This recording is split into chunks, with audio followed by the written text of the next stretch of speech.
My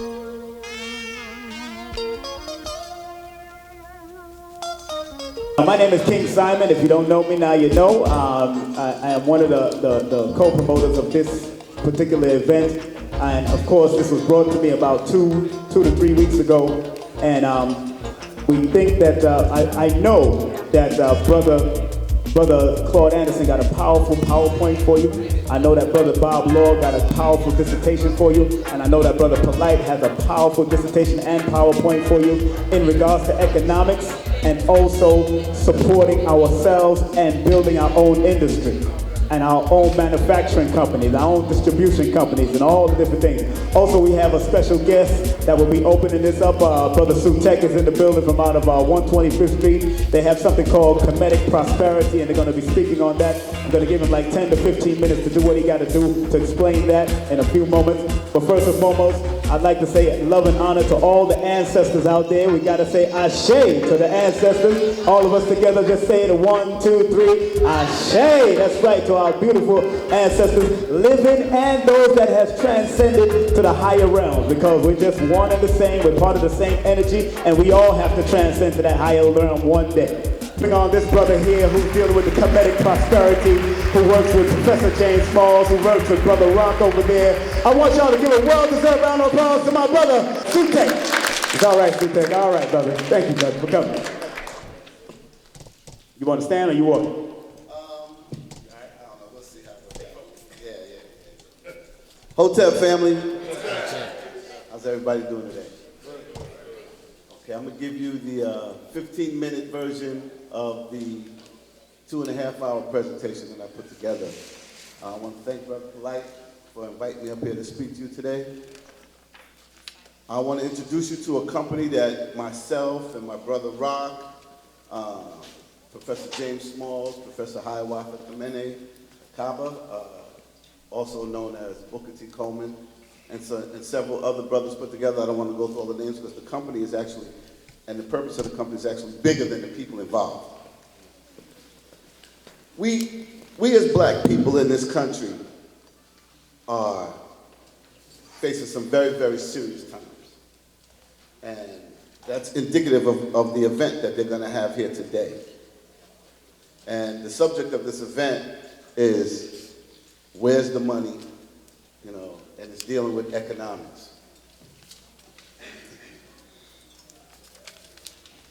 Professor Amos Wilson used to say that you can fill the room with black people and talk about history, and you can get a rousing conversation out of them. But the minute you start talking about power and wealth and economics, and as it relates to the liberation of black people, the room goes silent. People will leave. And for some reason, that's a subject that a lot of us aren't really comfortable with. Why? Well, sis, that's one of the questions that we need to ask. And until we get an answer to that question, nothing that these brothers that's going to come behind me going to tell you will do you any good. Until we understand why. Well, let me back up for a minute. She just took me a little bit ahead because I was having a conversation with a brother saying, look, we got to ask why until we get to the final why, and then we can move forward. A lot of us, we start in the middle and go on. But we as a people in this country, in my estimation, I'm speaking for myself, my analysis, we're lost. Point blank, we're lost. I'm not going to sugarcoat it.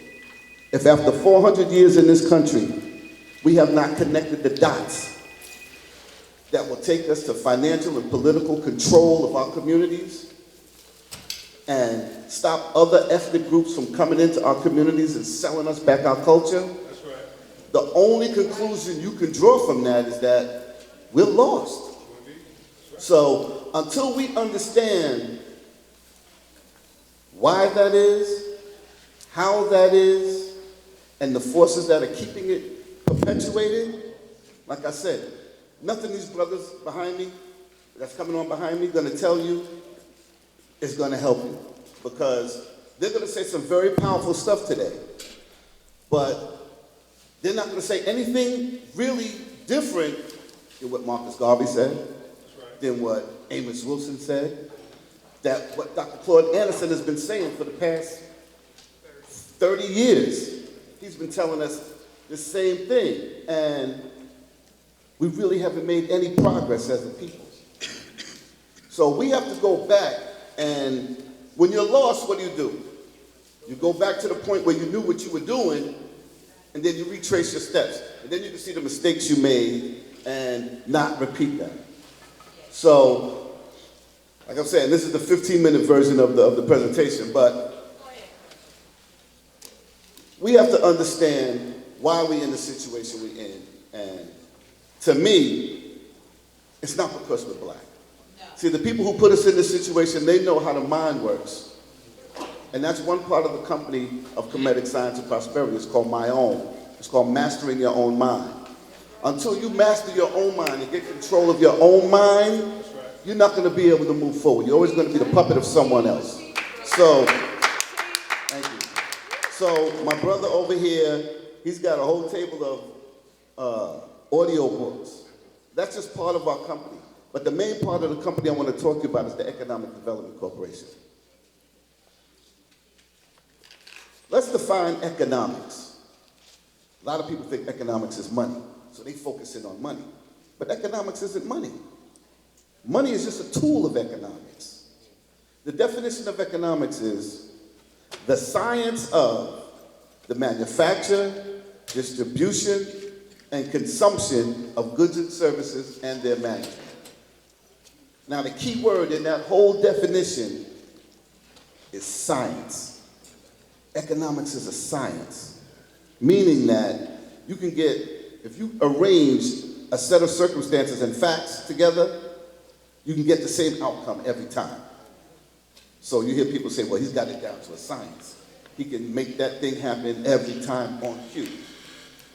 So if economics is a science, then you know that your economic situation in this country was scientifically created and scientifically perpetuated. And the only way out of it is scientifically.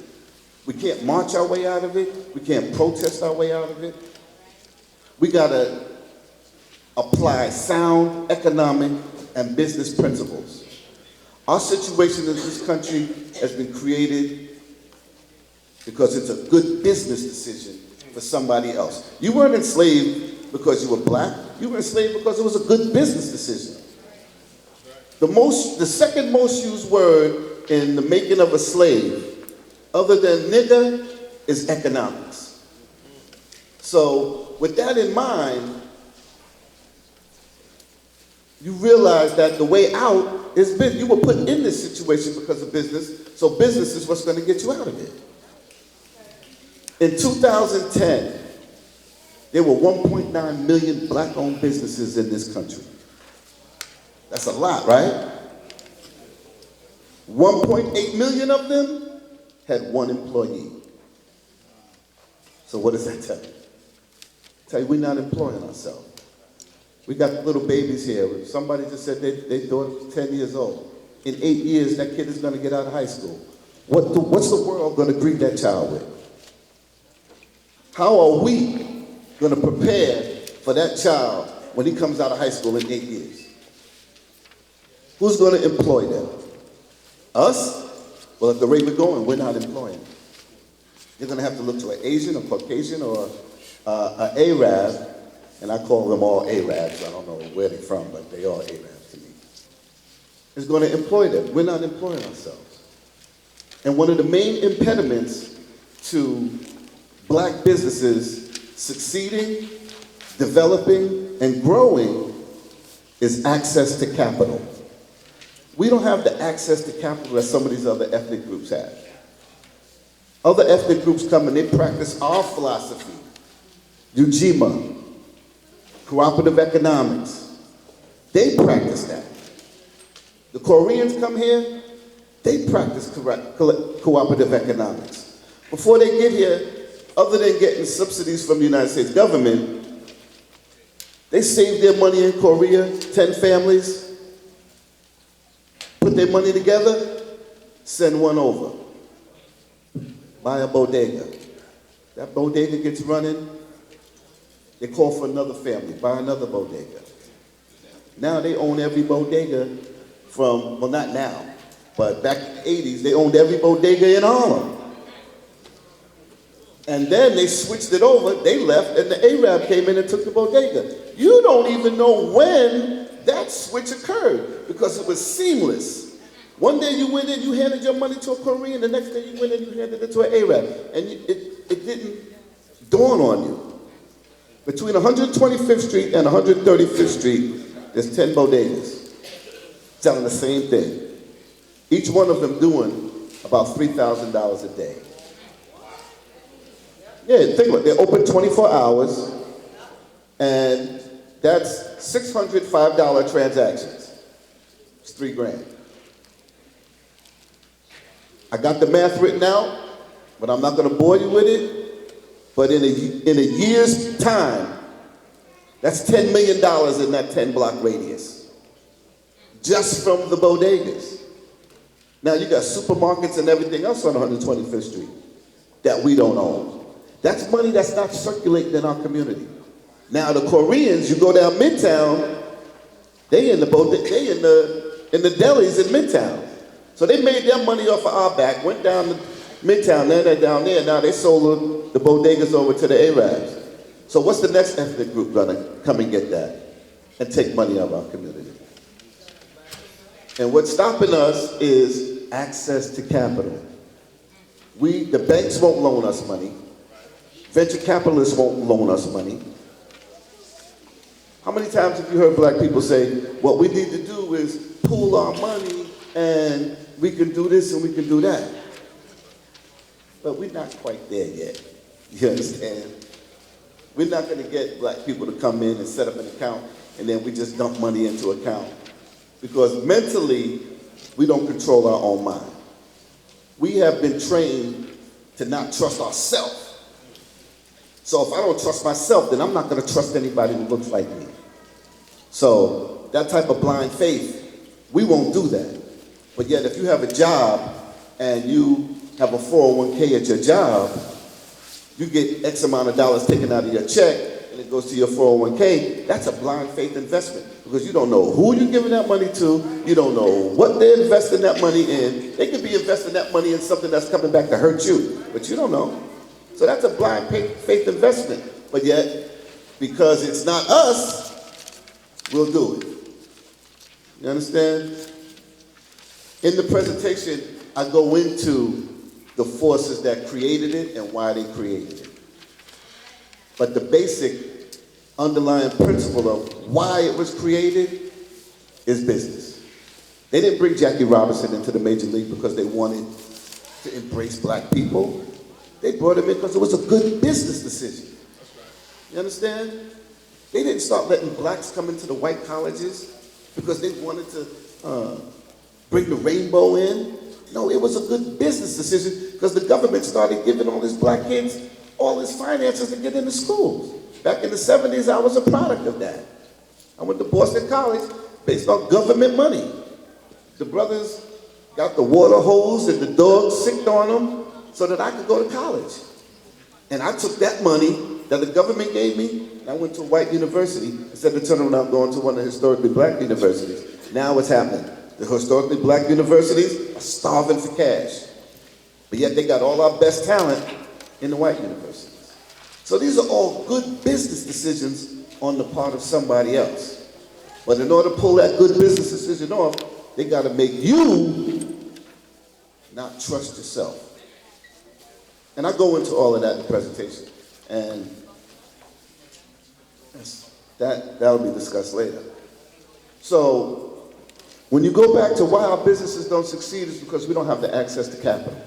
I'm sure a lot of these businesses, of the vendors that are in this room, if they had more money to invest in their business, they could take it up several levels. But if they go to a bank, bank isn't going to loan them any money. So the Comedic Science of Prosperity has developed a plan to where we can pool our money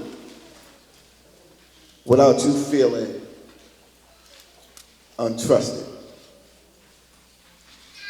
What we designed is an online shopping mall. And what that mall is businesses like that are here, and it's still growing. Right now we have about 750 businesses signed up. What we're trying to do is get as many businesses from around the world, black-owned businesses mainly. Listen, some of the goods and services that we need, blacks don't provide. But the concept is, in order to shop in the mall, you have to become a member of the Comedic Science of Prosperity. Once you're a member of the Comedic Science of Prosperity, then you can shop in the mall and you'll receive a discount of 20% on anything that you buy. Okay? Now, if you're not a member of the Comedic Science of Prosperity, you can still shop in the mall. You just won't get the discount. Now, we have 3 levels of membership. There's a $3 a month, a $5 a month, and a $10 a month. And each level gives you different benefits. I won't go into all the benefits, but you understand the premise. The 3, the 5, and the $10 a month membership fees is the pooling mechanism. That way, our goal is to get 1 million members or more. If we get 500,000, we'll be happy. But the goal is to get 1 million members or more. This way, the membership fees coming in, if we got 1 million members that's paying $3 a month, how much is that a month? That's $3 million. They're building a Red Lobster up here on 125th Street. I asked the guy, how much does it cost to build that Red Lobster from first dirt out to first customer coming in? And he was telling me it costs about $11 million. So if we had 1 million $3 members, 3.5 months, we could build a Red Lobster. And that Red Lobster is going to make millions of dollars a week. Now, I ain't saying year. I'm saying that Red Lobster is going to make millions of dollars a week. Now, the profit from that business goes back in for reinvestment. Because we'll discuss history, and sometimes we get locked in history. But nobody's really standing up in front of you and talking about the future. What's the future going to look like for us? It doesn't look good. Unemployment rate for black men between 18 and 35, 22%. And that's only brothers that's claiming unemployment. If you're not claiming unemployment, you're not in those statistics. So how many brothers out here not working that aren't claiming unemployment? They say the real figure is like 40%. They're privatizing the prisons. And the private companies have a contract with the states that say, we'll take over the running of your prisons, but you got to keep them at 90% capacity.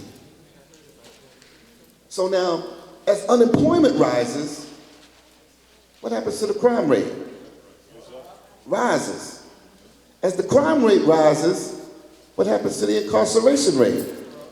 Rise. See, this is the handwriting that's on the wall. These are the dots that we need to connect. We're not connecting those dots. That's right. We're running around here like everything is sweet. But it's not sweet. They say necessity is the mother of invention. Well, necessity has invented the Comedic Science of Prosperity. And like I said, until we understand certain concepts, nothing these brothers coming behind me are gonna do you any. You'll understand it, but it won't do you any good. So please, look for us on the internet, comedicprosperity.com. That's our website. We have a fan page on Facebook, Comedic Prosperity. If you go to the page, like the page. Don't like an article on there. Like the page. And then this way, every time we do an update and things like that, you'll be informed. Okay? That's about 15 minutes. Thank you very much. And look for us on the next time.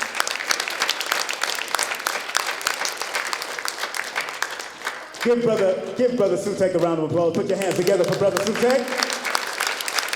Very honorable. And of course, like I said, it was produced by Professor James Smalls, Booker T. Coleman, Brother Rock, himself, and various others that are doing what they have to do to make it happen and be a part of this rise as people start getting this money together and start building these institutions like a lot of these brothers are going to speak about. Well, he was talking about the more we are unemployed, the more crime rates go up. And then we are paying our tax dollars to a police force that keep on doing this to us. Because first of all, back in the day, even though we were segregated at one time, we had our own force. We watched our own back, and we need to go back to that. And that's what I tell a lot of people while I'm speaking on the train. I don't care who's on the train, whether it's a police officer, fire department man, or whether it's a black, Asian, Indian. I don't care what color you are, purple, green, or blue. I tell you, look, I don't mind trading with you, but you're not going to keep on taking our money and then disrespecting us in their stores. So stop and frisk is only coming about because our young people are running amok. Let's be real. I don't care what nobody said. She could say her son was not a gang member or not part of it. But our young people, by the music they're influenced by and by the other crazy misogynistic craziness that's going in their mind right now, they're running amok. I had peer pressure too. I was carrying, let me tell you, I used to carry a German Luger. I ain't afraid to say it. It was a 15 shooter. At 16 years old, how did I get that? I don't make guns. I didn't ship it into our community. I was selling marijuana. I didn't ship that into our community. It takes us to get that knowledge to these young people. We got to get the knowledge. People know me in Erasmus. They know me in Martin Luther King. They used to call me Smiley, and I got kicked out of 3 schools. 3 high schools got kicked out of for smoking weed and fighting security. Me, little me. So it's real. I had to take a GED. Almost got kicked out of that program. So I passed it and kept it moving. But it is what it is. I'm not going to keep on doing what we do because I got another person that left the 10th grade that's about to come up here. That's my boy. See, I'm part of the 10th grade dropouts because we knew we're alpha males. We are alpha males, and we just knew that they wasn't teaching us right. My mother said every time I used to pass the tests in math and science, I passed it with 98 and 100s. And I used to say, look, I got to leave. I used to run out of class because they wasn't teaching me nothing. My mother told me this, and she keep on telling me, you was bored in class. I said, you wasn't teaching me nothing. And that's what's happening to these children that's on the street. So without any further ado, this former gang member, I have to keep on saying this because a lot of y'all pass a lot of these gang members and don't look up to them and don't respect them for who they can be and not what they are today. You got to look at them for what they can become. And this brother now speaks 7 different languages, has written 70 plus books. I want y'all to stand up for the young people. Stand up for this young brother. Stand up and give this brother a round of applause. His name is Brother Polite, also known as his appellation as Nasuk Amun Ray, son of Tum Ray. Give him a round of applause. Brother Polite is in the building. New Covenant.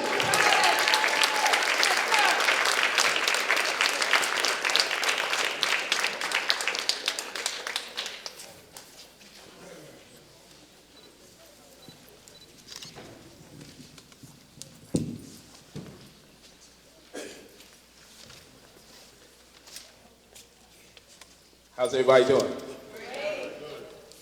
Good to know. It's good to know. Thanks, bro. Yeah, so today I'm gonna do I need the lights a little lower, just a little bit. Today I'm gonna do a dissertation entitled From Incorporeal to Incorporation. It's a very, very important piece.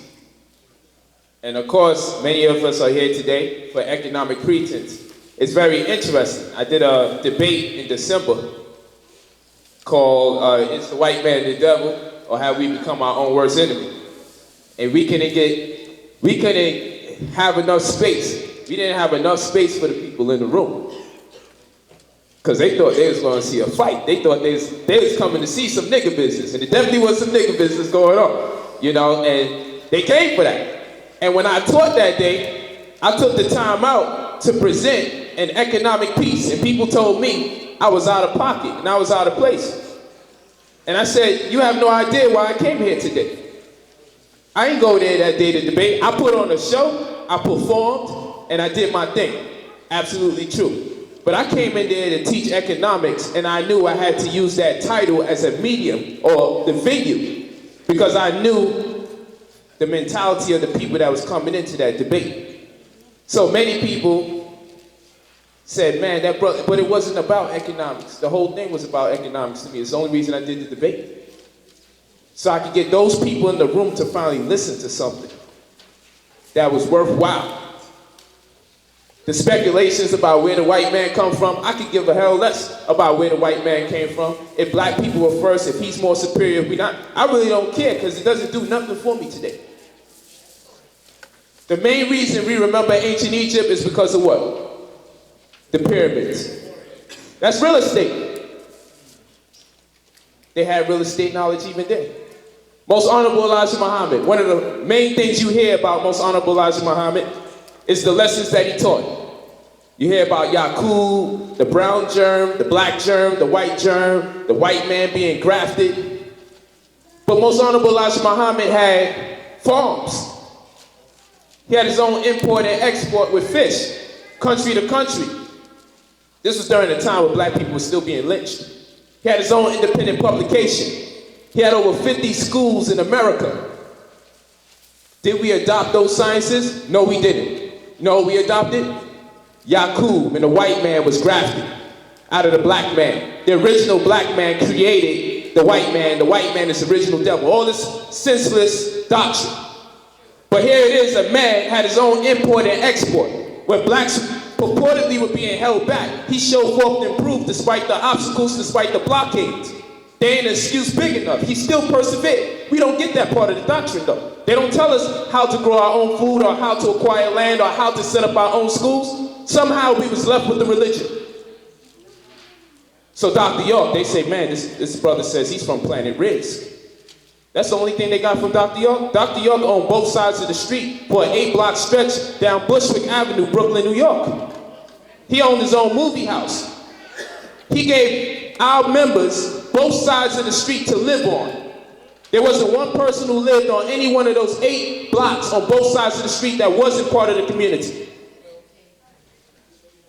But they'll tell you about Man from Planet Risk in a heartbeat, but they will not tell you that this man provided housing for 8 blocks down in a drug-infested community, so much so that Ed Koch, the former referee of boxing, had to give him an award because they stopped something that even the police couldn't do. The police couldn't get those crazy Negroes to stop selling drugs, despite their guns, despite their mace, despite their racial profile and police brutality. But a black man came in there and stopped them from selling drugs. Building after building he acquired. Pizza shop, movie theater, laundromat, living quarters, bookstores. But all they tell you about is Man from Planet Risk.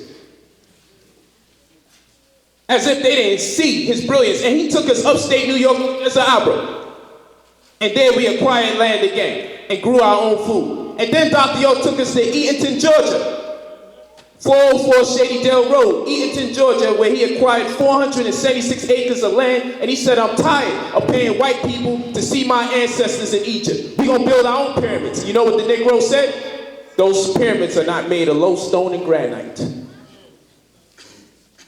He built sphinx that blew water out their mouth when you walk past the bridge. When you walk past the bridge, the water's blowing out the sphinx mouth. Pyramids, obelisks, all in Eatonton, Georgia. 476 acres of land, and there again, we had living quarters where we lived formed by each other. Gave us our own language back. People said it's not real language. Said that's not a real language. But these same people purport that Yiddish is a language when it's a mixture of German and Hebrew. So the Jews can have it, but when the black man did it, it wasn't good enough by his own people.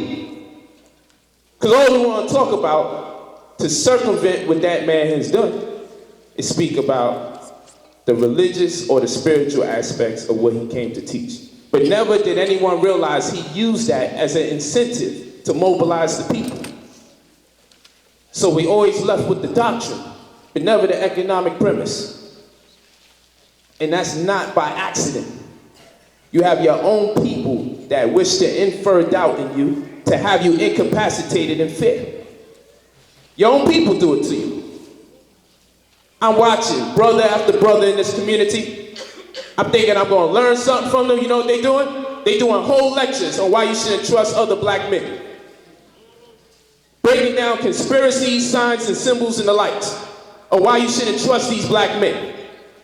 Their accolades can never run parallel to what any of these black men have done, but they do whole lectures on these brothers. Here it is, we said the white man is working hard to destroy any image of a great black leader we have. But here it is in 2012, 2013, we have black men doing lectures on other black men, desecrating and degrading their name, deforming their character, defaming them. I thought we said the white man was the liar the whole time. I thought we said that he was working against black people the whole time. But every time a brother gets some knowledge and opportunity, he uses the forum to destroy his own. So we say, how are we going to get out this situation? That's what I'm coming to show you today, how we get out this situation. That's what we're going to do today. These are things we have to really consider. The state of mind that our community is in. So people say, we in the black community, brother. Brother Polite, second, you made some money, you hauled ass, you left the black community. I said, I ain't leaving no black community, I left a white community populated by black people. We ain't gonna change this situation here. We outnumbered. The conscious people in this community need to get up and go somewhere and live with each other. We are outnumbered over here. They want to be animals over here. We just supposed to come in this community and draft pick the good and the righteous. We in the last days. All of this, we gonna get all black people to rise. That's craziness.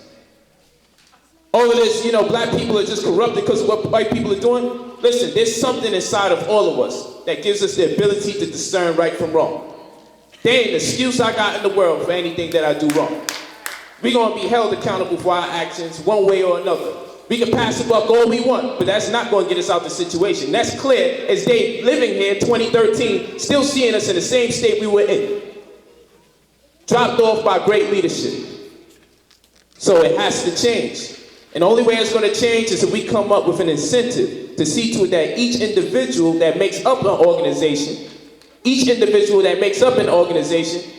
is successful in their own right. Why? Because the main reason, because people say, how come the leaders won't work with each other? How come there's all this bashing and this fighting and this arguing? Because the leaders are broke.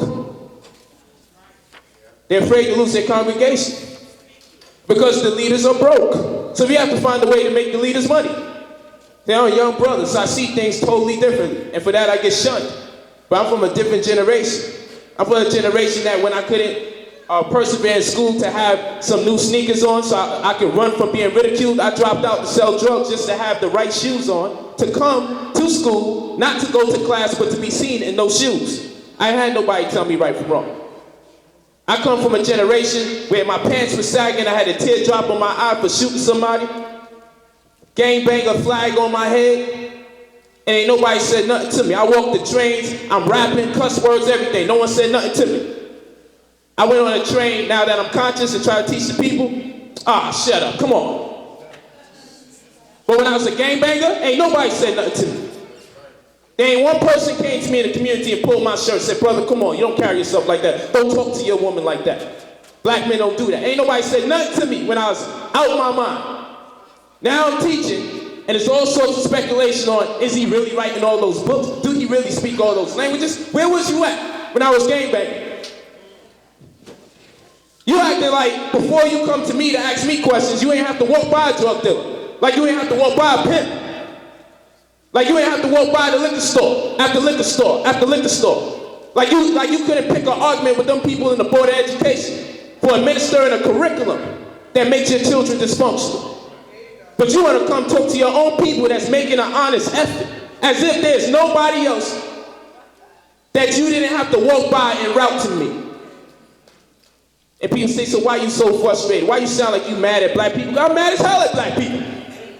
Why I sound like it? I see I need to turn it up. You still trying to figure it out? I am mad as hell at black people. And it's the only people I gotta talk to fix our situation. Who else I'm gonna talk to? White people to fix black people's situation? Damn senator come in the black community and we start rushing him. What you gonna do about that last brother that got shot? What are we gonna do about the last brother that got shot? Why are we asking this white man this? We say he's the devil, we say he's oppressing us, then we seeking refuge in him and asking him for advice. So how are we gonna get salvation? So I'm so confused about this situation. One minute I'm told I'm great, I'm righteous, I'm superior. The next minute, there ain't nothing I can do. I tell people you can get some land, but the white man's gonna take it. I say you can get some houses, but the white man's gonna come take it. So I said, what are we supposed to do? Just sit here laying and wait to be oppressed? The people say, man, they say you kissing the white man's ass. You learn how to do all that paperwork and doing that law. You kissing the white man's ass. You asking him for permission. No, I'm not. I'm going to explain what we're doing today. You see, these people yell and scream like they gangster. They say kill the cracker. They say we going to beat this beast. That's what they say. But I'm going to tell you who's really gangster.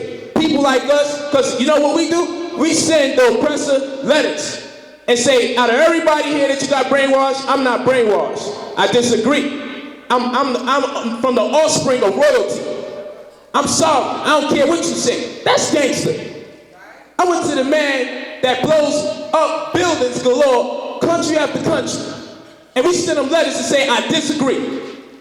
And I'm just putting you on notice so you ain't surprised when you see the nigga come out of me when you try to oppress me and my family.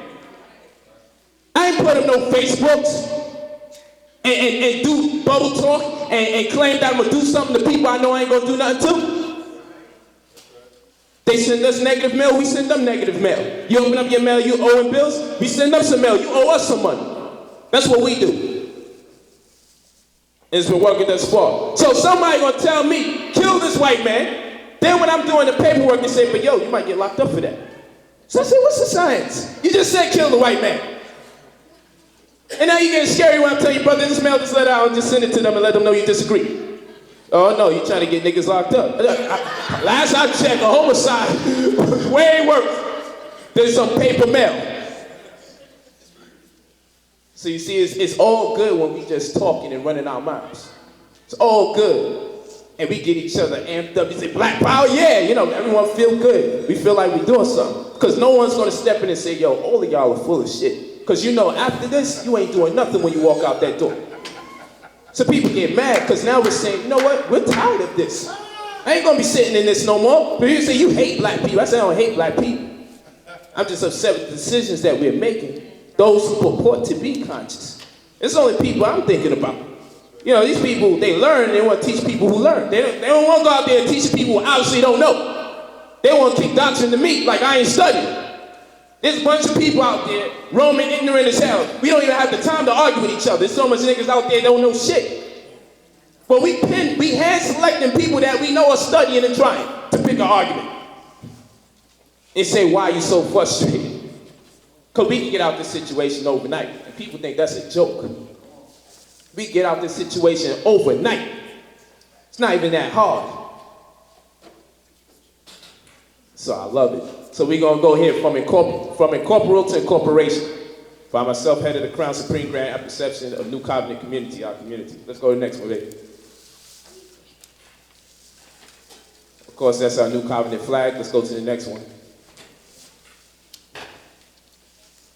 Of course, today the question is, where's the money? And I got some good stuff in regards to that question. Where's the money? We need to know where this money is. If people say that we poor and we don't have much, we don't have no money, but we spending the most. The truth of the matter is, white folks don't got no money. You know how I know they don't got no money? Because they say we spend more. The people who spend more, it's been confirmed they have money. Once you spend, it's confirmed you had something. I don't know if white people are as rich as we claim they are. I know for sure black folks are rich. I have confirmation that black people are rich every time I see 3-4 sneaker stores on both sides of the street. How much of the same sneaker could you possibly sell? And it's the same sneakers I wore when I was in 6th grade. It ain't even new. And you got the same people from 6th grade on the line again. They was on the line when they was a teenager. They're on the line again as a father, and they're on the line again when they become grandparents for the same sneaker.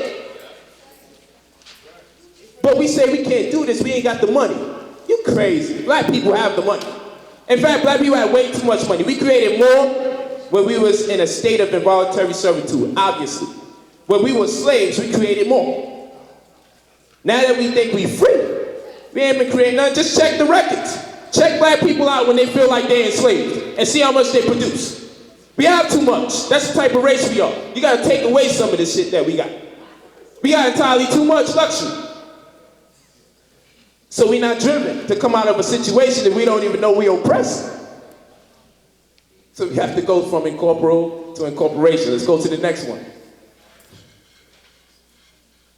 Introduction to the tax lien tax deed. Buy the house, trust me, and blood is thicker than water. These are some publications we put forth to educate the community in matters that pertain to what I'm about to teach. Let's go to the next one. Here it is. Often spiritualities. This is the definition of spirituality. You can look it up at definitions.net, definition of spirituality. You can look it up right there at that website, a dictionary. Or you can look it up in any dictionary of your preference. You'll see that the definition for the word spirituality, which denotes something incorporeal, intangible. You'll see that the word for spirituality is defined as property or revenue belonging to the church or to an ecclesiastic. Now, I talk to black people about spirituality all the time. So when I say we teach spiritual economics, they say, you got the audacity to amalgamate spirituality with money? But then I go into a religious dictionary, and I go into a Webster's dictionary, and I look it up, and I see spirituality is defined as property or revenue belonging to the church or to an ecclesiastic. So I said, what form of spirituality have we been taught? We taught give up the house. We taught give up the money. That's black people form of spirituality. No, the poor shall inherit the world. That's what we talking about. Can't wait till I die. So I can live lazy. Because when I die, I'm going to die rich. What kind of crazy doctrine this is? You know these obstacles was put before you to try your spirit, to mold your character, to see if you qualify to even be in God's kingdom. If you weak, you don't belong amongst God. So you think you just be here, be lazy, because the devil rule the world, so I'm going to just be lazy? If God going to give me it all for being lazy, what kind of people he going to be bringing into his community up there? This is insane. He's going to sit here and inherit something without work. Well, we see the definition for spirituality is property or revenue generated or acquired by the religious folks. You see, I talk about spirituality, people like, that's sacrilegious. You made a religion out of making money? Yes, we need it badly. The other religion keep us broke, obviously.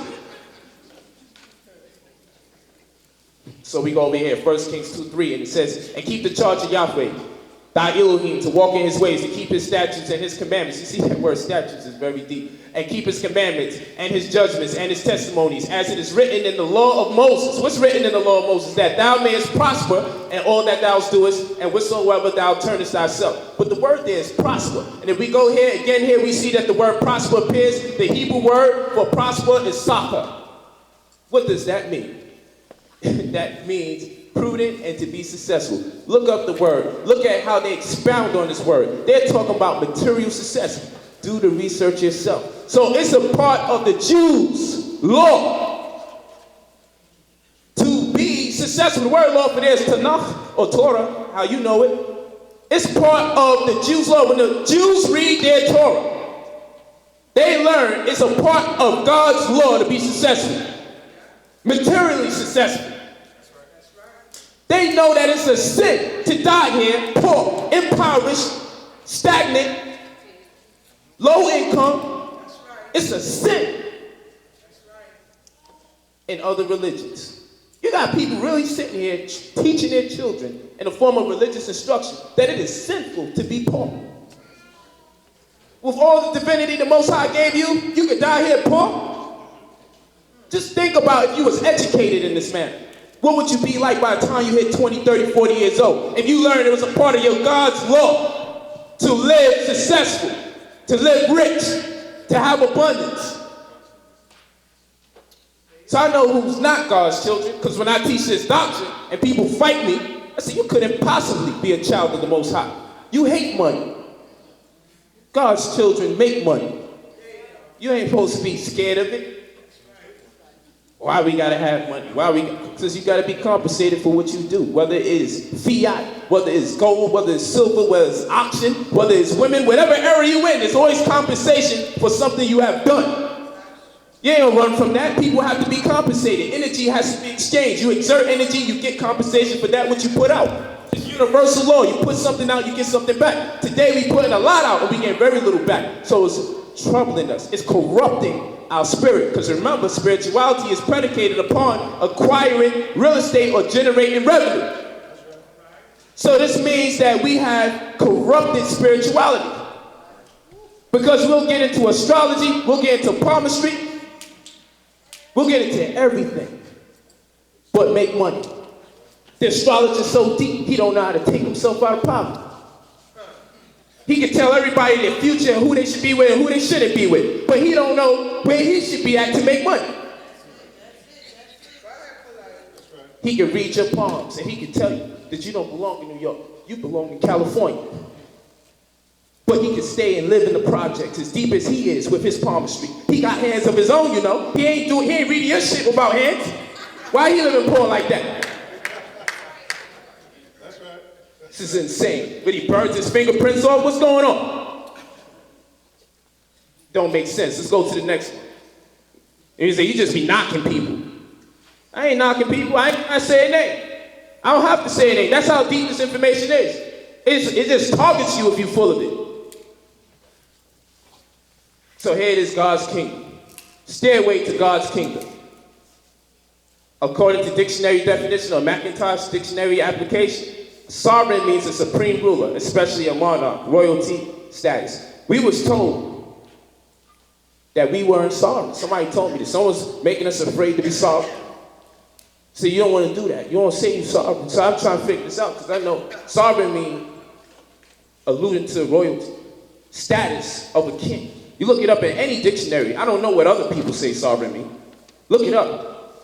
Some people say black people can never be sovereign. Please, this white man ain't gonna let you. People think sovereignty is about driving cars, catching vehicular homicide, knocking people over and saying, I ain't gotta answer to this, I'm sovereign. That's not what sovereignty is. We're not saying that. People think, well, if you don't pay taxes, that makes you sovereign. That's not what we're saying. I'm saying when black people tell me black people can't be sovereign, I'm like, you've lost your mind. Because I come from a bloodline, a royal bloodline. It's in my genes to be sovereign. I am where I come from. And only way my ancestors were sovereign was because that consciousness, that status, filtered into their consciousness from the sovereign and corporal creator.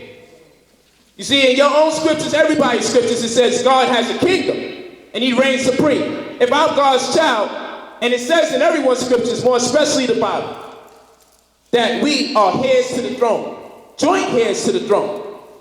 So to tell me I can't be sovereign is to separate me from my spiritual conviction. To tell me because what somebody has written down on paper, that stipulation can circumvent who I am by divinity. So I got black folk telling me, man, you can never be ruler. You can never be sovereign. You don't rule nothing. You can't tell. I'm not in that state of mind. That's why I have more than you. That's why I have more than you. That's why I could buy my wife here a Benz 3-4 weeks ago. That's why I could buy my wife here a drop top Mustang 3-4 weeks ago. That's why I could drive my 2013 that I bought in December, the end of December last year, 2012. You know why? Because I don't have limitations. I don't have no limitations. I don't even understand what you're talking about. Yo, that white man, I don't even understand that. I don't even know no woman that can beat me. That's the state of mind I'm in. I don't even know how someone can beat black people. I'm not there. I'm not there. I can't understand it. People try to wrestle with me. I'm not letting it go. I can't be defeated. I can't let it go. I just can't shake it. I try to be a sucker like the rest of these brothers out here. I try to believe the white man is my devil. I don't have a devil. I haven't seen one yet that can stop me. I ain't seen one person that can take me off my path yet. So I won't accept it. I'm telling you, he's the devil. He's not my boogeyman. You can keep the boogeyman. I grew up a long time ago. I don't need a boogeyman. I'm 29 years old. I don't need a boogeyman. Every step of the way I go, somebody scheming on me. That's what you're telling me? I don't believe it. We ain't never going to succeed in America. I am. Well, watch what happens. You can hold your breath. You're going to die. Because at the end of the day, people don't realize it wouldn't matter if everything that I got, all my houses and everything, it wouldn't matter if it was all taken away. The purpose that I'm on this planet for is to build my character. That's it. So if I was to gain everything and lose it all, it wouldn't kill me. But imagine a person that never gained a thing. You see, I lived in the world where racism exists. I live in the world where black devils exist, not just white ones. I live in the world where capitalism exists. I live in a world where there's tyrannical fascists in our midst. And despite all of that taking place, I still manage to transcend all of that and acquire my assets with everything working against me. So I know when I leave this planet, I ain't gotta come back again unless I ask to. See, you die here impoverished, you don't feel like you left something, or you never got a chance to feel something inside of you. You have to come back here again and maybe even a lower state because you ain't worked hard enough when you was here. You afraid of work. You just think because you a child of God, you're supposed to have shit thrown at you on your lap. We was made to go through suffering so we could come up, so we could appreciate heaven. I ain't say stay in poverty. I say embrace it. If you really want to hurt your oppressor, be successful. That's all people are doing. They being afraid of success because they know with it comes persecution. So why should we be successful? Let's just fall back. No, you want the easy way out. Yo, let's just go shoot white people. You want the easy way out so you can get shot back 5 minutes into the fight. You want the easy way out. No, I know there's a group of people out here in this world that don't want black people to have. So you know what I'm going to do? I'm going to antagonize them. I'm not going to stop at one car. I'm not going to stop at one house. I'm going to antagonize them. I'm trying to make as much as money as I can in their face. Share my glory, share my splendor with my people. I'm going to be successful because that's how you burn your oppressor. You really want to attack your enemy? Ignore his ass and come up. He hates to be ignored. He can't stand when no one's talking about him. He can't stand when people don't fear him no more. He spent years trying to instill fear in you. And you still got some of us wild Negroes here. I don't care. Let him try to take it. If you so gangster and you think he come around taking people's shit, why don't you get something so you can tempt him to try to take yours? If you so gangster. So real gangsters are successful. Because they know when you're successful, someone's going to try to take your stuff. That's how real gangsters think. Real gangsters don't stay in poverty and make it cool. I'm like, what kind of crowd? I'm not in the in crowd because I'm making money, because I moved away. I'm supposed to move away. My children subject to things that I don't need them subject to. I'm supposed to take them out of school and homeschool them when I could afford to. They want to vaccinate our children. You know what's in those vaccines? Formaldehyde, mercury, caterpillar eggs, dead baby fetuses. But fuck it, let me just let my child get the formaldehyde because I got to work 2 jobs. Try teaching these parents today. No matter how much truth you give them, I can tell that there's evil in them. You're supposed to respond to this consciousness. If you don't respond to it, I'm going past complexion at that point. There's no truth in you. If you can subject your children to that or sacrifice them without making an honest effort, a concerted effort to extract them from that atmosphere. There's no truth in you. So you like your father, the devil. And this exists in everybody on the lower and the higher levels. It's our decision to decide which one or which direction we will go. Ain't nobody else's decision. Ain't nobody forcing our hand. So yeah, I confide in the sovereign and corporeal creator. I know I come from somebody who reigns supreme in the incorporeal realm. So he ain't bring me down here to be subject to a mortal, not even of my own race.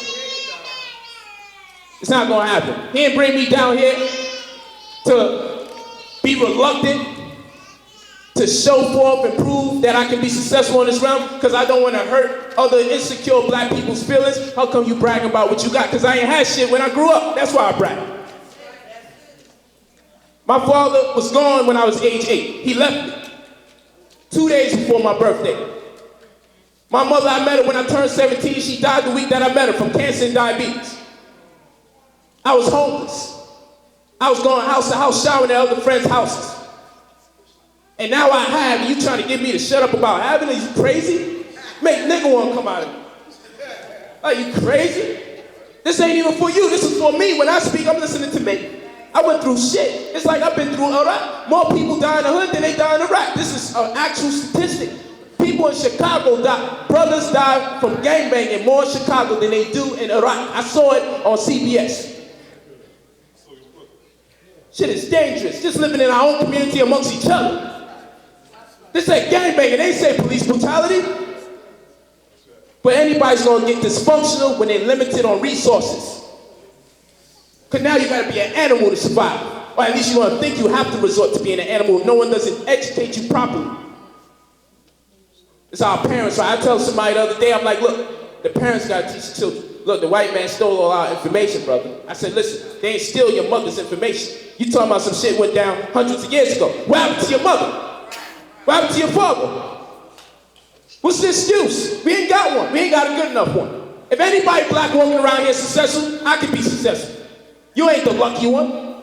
You ain't the brown noser. We gotta stop thinking like that.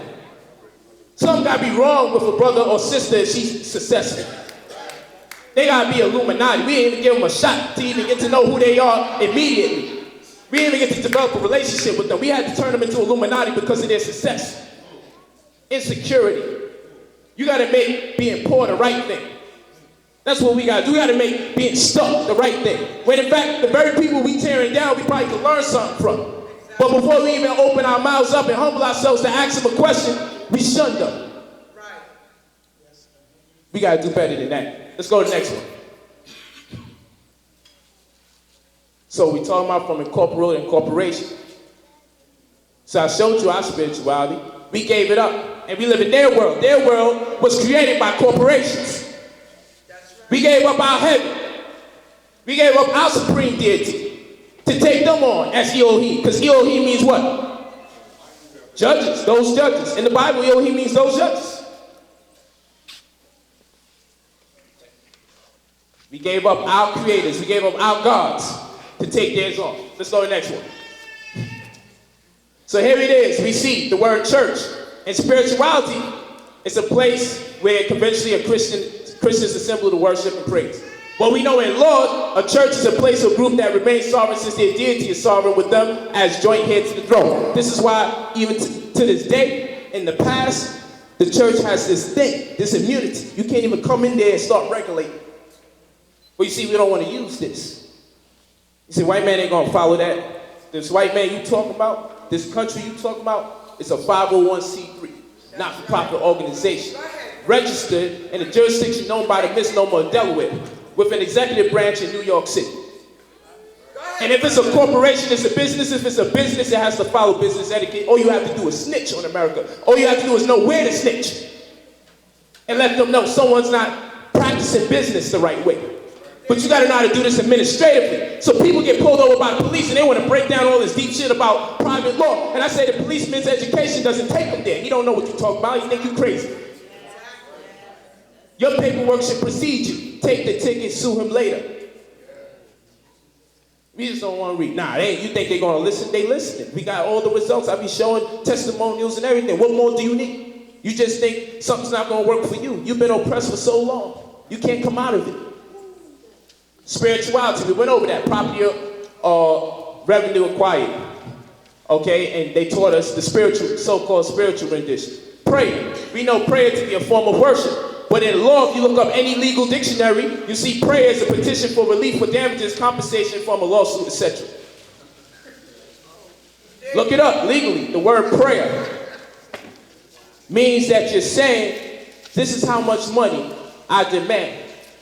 You're making a prayer in law. That's what it's called. When we file lawsuits, we have a prayer part of the lawsuit. And we tell them everything because of the stress incurred. This is what we demand. Because this is our spirituality. So we go to covenant. We know covenant to be a binding agreement amongst God and his people. But we know in law, covenant is a contract amongst two or more parties. So this is a big part of our spirituality. We're just using the words the wrong way. Let's go to the next one. So here we have real estate or legal fiction. The definition here, ens legis, legal person, legal fiction, or corporation. They all mean the same thing.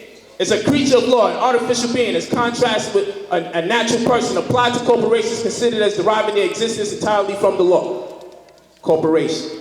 A corporation is also known as an ins legis. An ins legis is known as a legal person, legal fiction. So a corporation is known at law as a legal person. So you can see the word legal person there and think that you're talking about actual flesh and blood, but you're talking about paperwork. Let's go to the next one, and that's important. The birth certificate data. Because when you was born into this world, what happened? The state turned your information over to the Department of Commerce. This is true. They turned your information over, your existence over to the Department of Commerce, and they created a company out of your existence. This is called an item sonance. And item sonance is when you appropriate the letters or the composition of a word so much so that it looks reminiscent to the original word, but you're actually talking about two different people or two different things. So they put your name in all capital letters. You will be stuck under the presumptions or assumption, which is presumption of. You have this presumption that they must be talking to you because it looks like your name, but it's written or appropriated in a different manner. But that's the legal fiction. So they created a legal fiction after you. That's why on your birth certificate, that's why on your license, this is why everything is in all capital letters. But we're going to go a little bit deeper. So they call it assessed DK trust.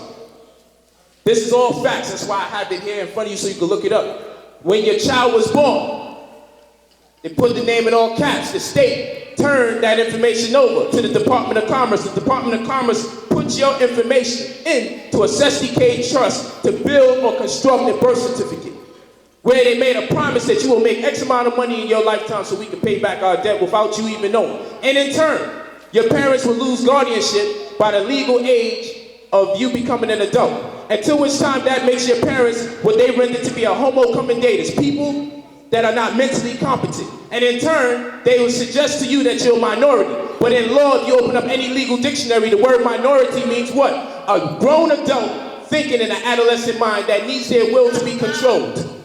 This is in the legal dictionaries. I'm not making this up. So we say we minorities, we got rights. But you're saying you're a grown man or a grown woman that don't know no better like a child 6, 7 years old.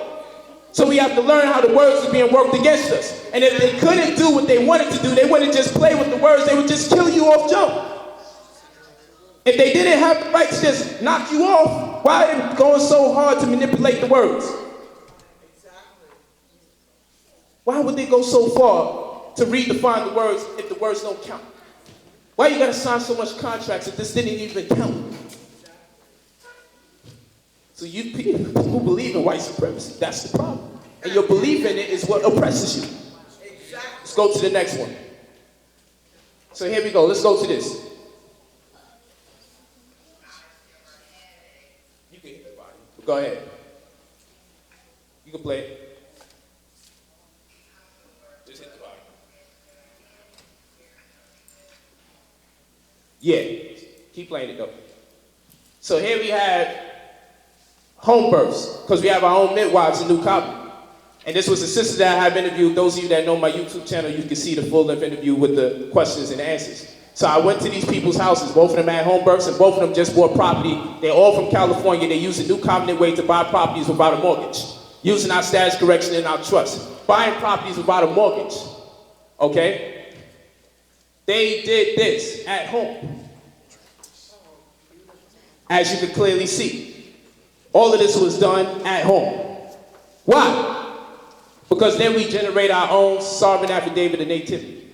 We record the live birth of our child reminiscent to that of a deed. And we adopt ourselves as trustees to our children. So they won't solicit sales from us, use and abuse us, or incur taxes on us that don't exist until we are in compliance with being inferior as parents, and our children suffer the consequence of being identified as minorities. Look at this. This is at home. None of the halogen lights that's a shock to the central nervous system of the children when they come to this world. Not another race touching your baby before you do. This is at home. This is what we're supposed to go back to. We've lost the respect from our children from the very day they was born. We turned them over to strangers that we never knew in all our lifetime. They got the nerve to have problems with people we know. But we'll let strangers touch our children the first time they come into this world. Let's go to the next one.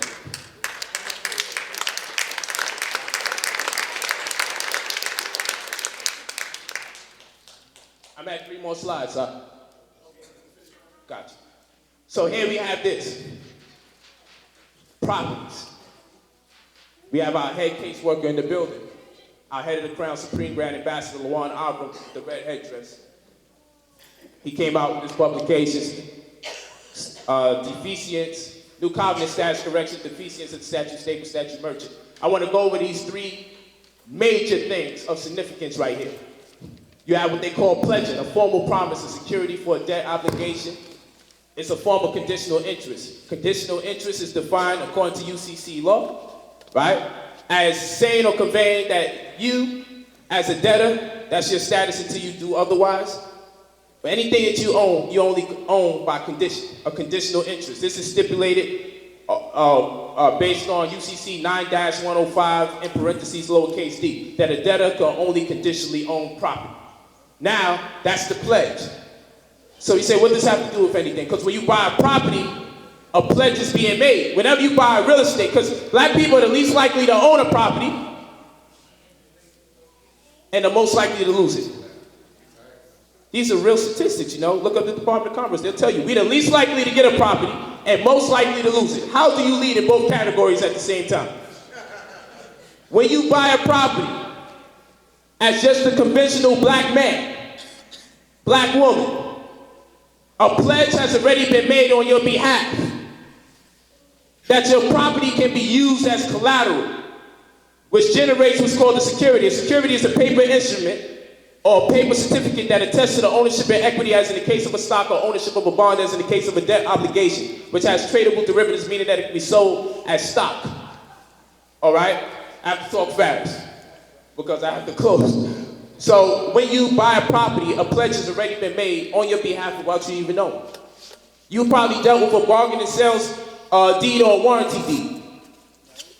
And in that deed, your ownership is identified as a tenancy, which alludes to or defers the attention from a true owner to occupational status. So you'll see tenancy on the deed. You're a tenant of your own property. This is what the statute statement is all about. You own it based on condition because someone made a pledge as your property as collateral because of the contract that you're signing when you buy these properties. This means that the investment bank has the commercial bank servicing loans for them. They're working off a commission. They're getting a bunch of people into debt, and then they're consolidating the debts because the commercial banks don't have the capital to wait 30 years for a fixed rate mortgage. So they're selling you into debt that you can't afford so you can go into default so the sureties can indemnify the bond so they can cash in earlier. That's what the pledge is being made for, and that's why the banks are able to leverage your investment, because the way you own that asset, they generated what is called a form of insurance because they put a lien. They established a lien on your property from the day that you purchased it in the form of a mortgage, which makes your debt a form of an asset that can be traded or money can be generated from. It made your debt into an investment. So either way, they're going to win, whether you pay them or you don't. And that's called the hypothecation, the ability to pledge property as security or title, a part of it, or collateral, without a title or possession of a lien.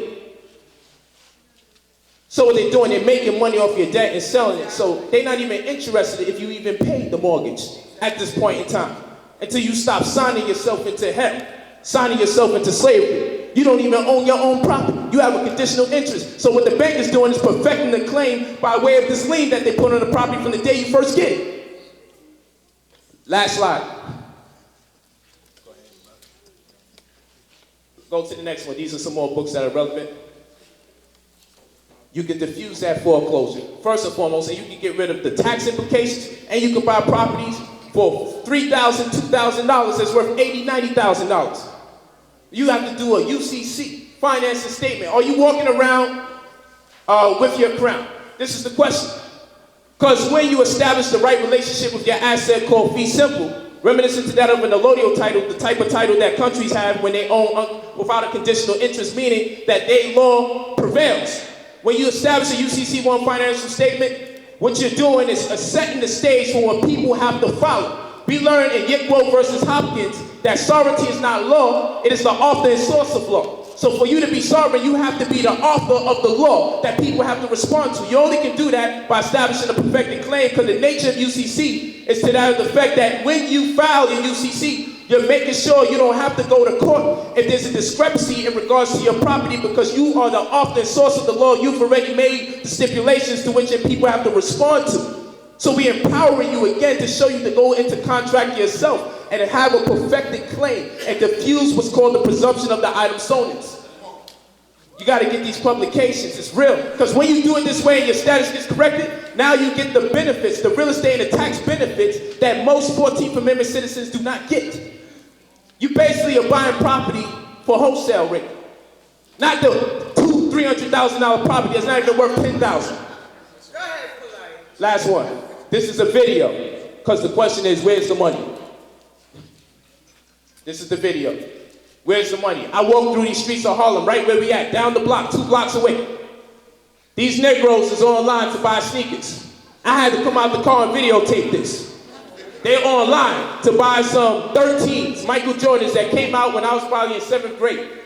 All of them spending $170. They let them in 100 people at a time, then they let the next 100 people come in. I walked online to talk to those brothers and sisters to try to figure out what's going on in their head. This is on YouTube. And I'm talking to them. I'm trying to figure out what's all this about. They are online. I want you to really look at the image that comes after this image. Look at these images as they're all crowding the streets to buy sneakers in Harlem 2 blocks away from here. It breaks my heart. Look at all these people out there. Look at them. And they actually started fighting amongst each other, so the police had to break them up. But look what we're doing. While they're online to buy these sneakers, brothers like myself and them, we over here at auctions. That's me holding my sign up. Buying properties for $2,000 that's worth $120 or worth $80,000. And these brothers and sisters also bought properties with me that day, using their status correction and their trust. And right here is an image of the demographics. Nothing but Chinese and Caucasian people fill the room. When they gather together, they gather to get real estate. When we gather to get some sneakers. NewConfidentPlus.com. I really appreciate y'all. Thanks a lot.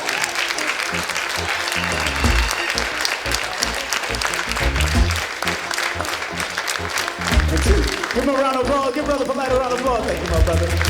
We're successful, brother. We're successful. Oh, man. Come on, do it, bro, man. That ain't that. Come on, we in New York, man. Come on. A former gang member that understands what's the deal. There you go. Real talk. Real talk. I am honored to be here at the Barbara Ann Tears National Theater, National Black Theater. Give her a round of applause, Barbara Ann Tears. Come on, put your hands together for the ancestor. Come on, come on, come on. This is the sister that made this happen, made this building happen. Her and Tunde back in the day, both of them have passed on and transitioned into the next life and doing what they have to do and still have their energy right here inside the place called the National Black Theater. They're trying to take this place away, people. So we need to keep on supporting. So without any further ado, I want y'all to welcome and stand up for one of the elders in this business of radio, black radio. I want y'all to welcome the one, the only. Come on, get up for the one, the only, Bob Law. Welcome Bob Law on the stage. Where's Bob Law? He's the tallest man in here, so you can't miss him. He's the tallest man in here. He is the boss. I gotta stand up I know how it is, Bob. I gotta stand up here and shake your hand. I already know.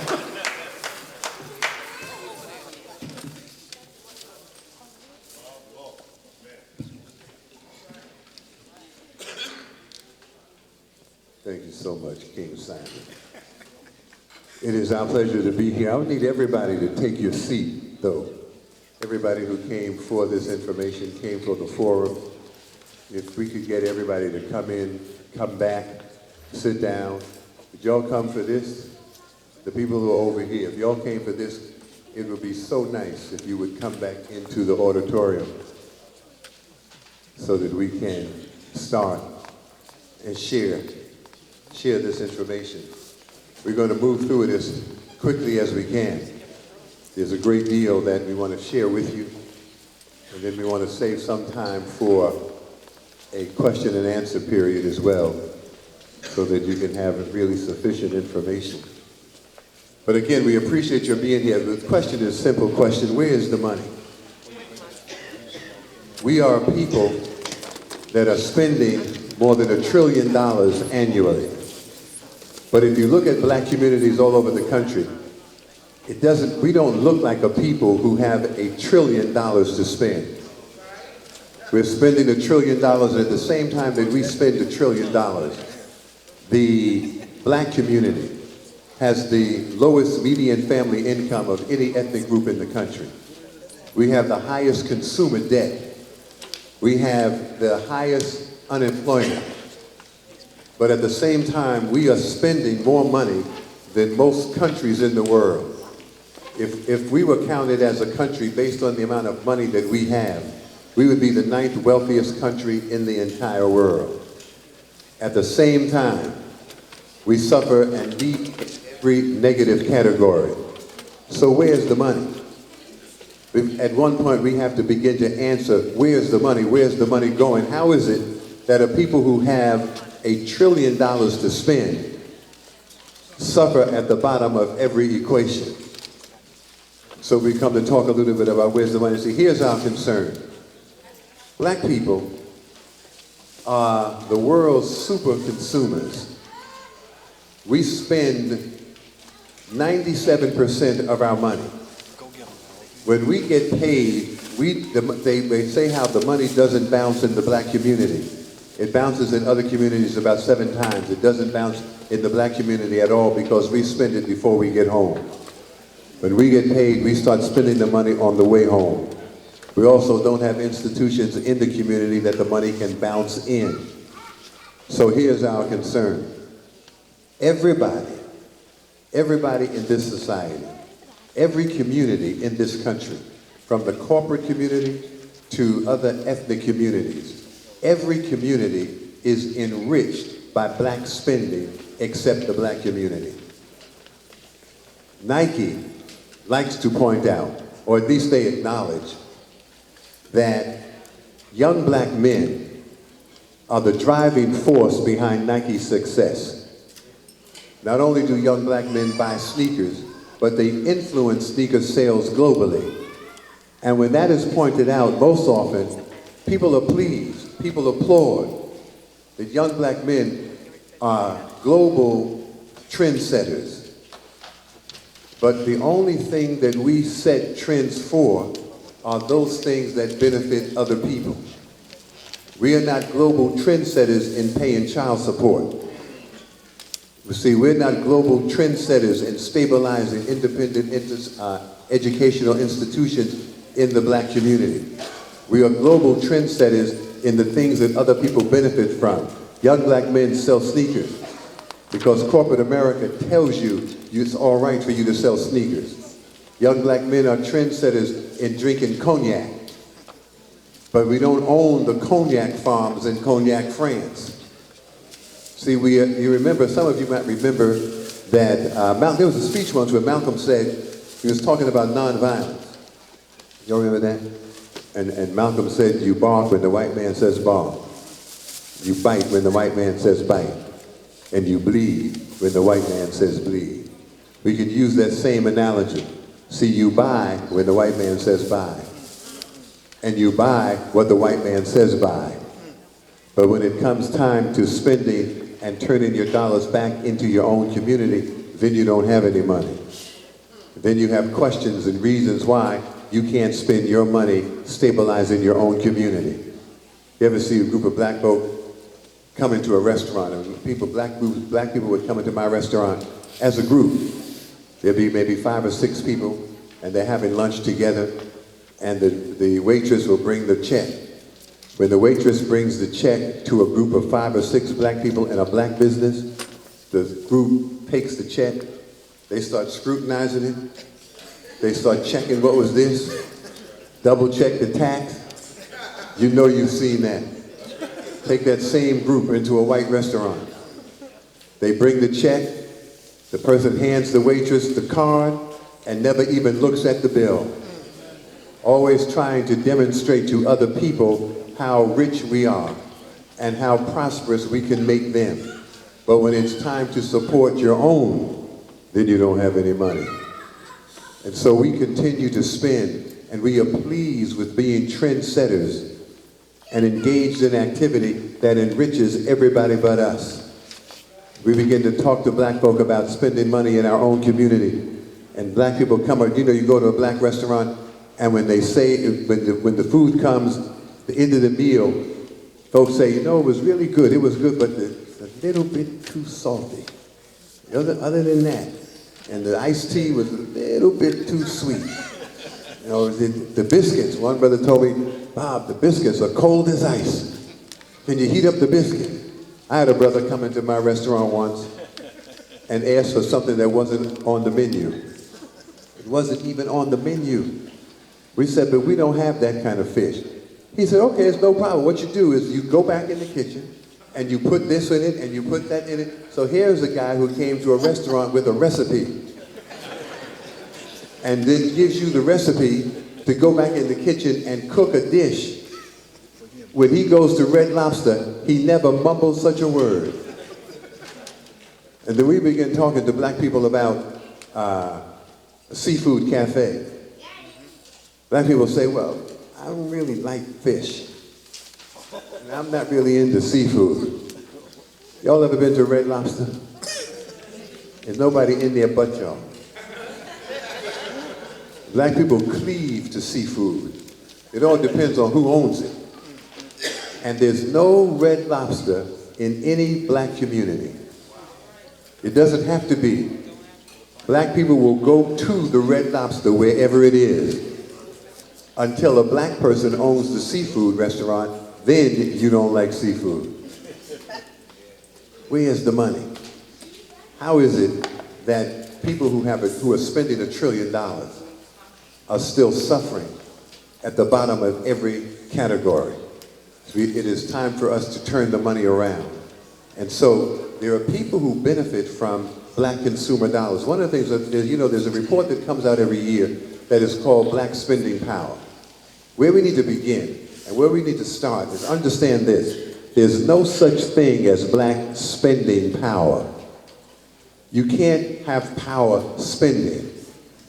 Black spending power means that whoever you give your money to is who has the power.